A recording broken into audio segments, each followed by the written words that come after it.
Je vous propose aujourd'hui de redorer le blason, de redonner des lettres de noblesse aux influenceurs et influenceuses. On va le faire avec Stéphane Corr. Bonjour Stéphane. Bonjour Alexis. Oui, être influenceuse, influenceur, ce n'est pas uniquement promouvoir une marque de shampoing. Non, on Bien peut au contraire. parler aussi des créateurs ou créatrices de contenu qui amènent quelque chose et qui essayent de créer vraiment de la valeur ajoutée, pas simplement donner leur état d'humeur, d'esprit du jour. Depuis Dubaï. Là, on va parler de Patiline. Elle est vraiment créatrice de contenu, en plus du contenu plutôt intelligent. Tout à fait. Alors elle était plutôt basée sur des contenus éducatifs, sur voilà la définition de termes en anglais, passé en français, parce que c'est une américaine qui s'est établie en France et elle essaye d'accompagner. Elle fait des vidéos en anglais, des vidéos en français.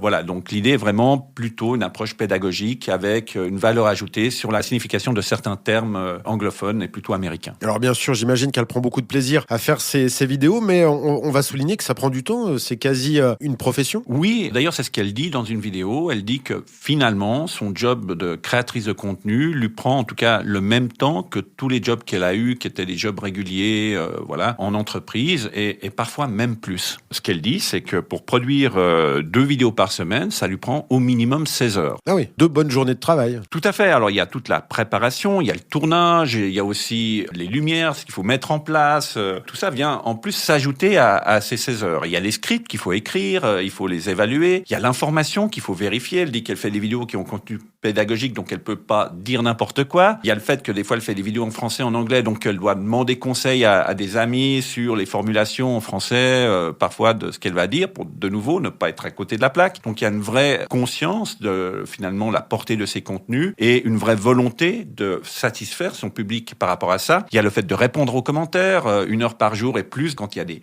milliers ou des centaines de milliers de personnes qui sont abonnés à une chaîne, même s'il y a que 5% de ceux-ci qui envoient des messages privés à la personne, ça fait quand même un certain nombre de messages à traiter. Et bien sûr, elle dit elle ne peut pas tout traiter, elle n'y arrive pas, même si elle a beaucoup de bonne volonté. Après, il y a les partenariats avec les marques, parce que bien sûr que les créateurs ou créatrices de contenu vont se financer en grande partie grâce à ces partenariats, plutôt que à proprement parler à la publicité. Et donc les partenariats, elle dit, elle les évalue. Alors oui, des fois avec un mail et une recherche en 5 minutes, elle peut voir que c'est pas du tout ce qui lui correspond, parce que ça doit correspondre à sa chaîne, ça doit être À une éthique. voilà, une certaine valeur aussi éthique, humaine et autres, en tout cas pour elle. Donc ça demande tout d'un coup beaucoup de travail aussi, d'évaluation de l'entreprise, qui sont ses clients, est-ce qu'il y a eu des avis négatifs, tout un ensemble de choses qu'elle va faire pour que finalement ce partenariat ne la desserve pas non plus. Tout comme les entreprises doivent être vigilantes et faire les mêmes démarches pour que le partenariat avec l'influenceur ou le créateur ou la créatrice de contenu ne les desserve pas non plus par rapport à l'image dans le temps que ça pourrait générer. Après le son, si on souhaite avoir les images de ce que réalise cette Patiline, on la trouve très facilement sur tous les réseaux sociaux. Alors on la trouve sur YouTube ou sur TikTok où elle était très active. Moi j'ai découvert sur TikTok et justement